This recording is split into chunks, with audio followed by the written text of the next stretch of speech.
各位觀眾老友記，今日早上中環碼頭發生咗一單驚險嘅事件啦！一架從長洲開往中環嘅3層高新渡輪新超號咁泊岸嘅時候咧，突然失控撞咗去碼頭啊！咁好彩最終冇人受傷，真係不幸之中嘅大幸啊！事發喺今日早上9點鐘左右，涉事嘅新超號正準備停靠中環嘅5號碼頭。咁呢個碼頭咧係1995年就已經投入使用嘅，平時主要係服務長洲等嘅航線，人流量亦都係唔少。咁點知喺靠泊嘅關鍵時刻，船邊嘅纜繩突然之間截斷啦。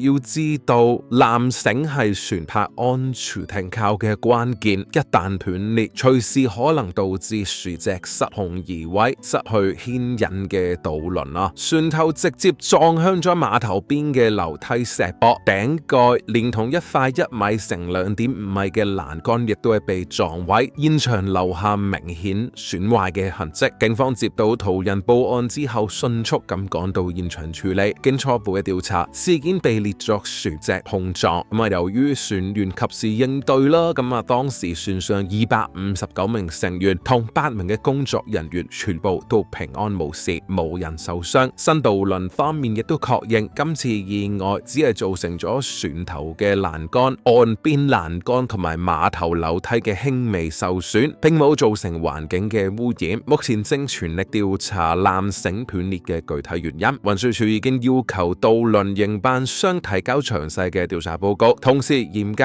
確保渡輪服務不受影響。相關嘅部門亦都正緊急處理，計劃盡快修復受損嘅碼頭設施，保障後續航行同埋乘客往來嘅安全。後續會根據調查嘅結果做進一步嘅跟進。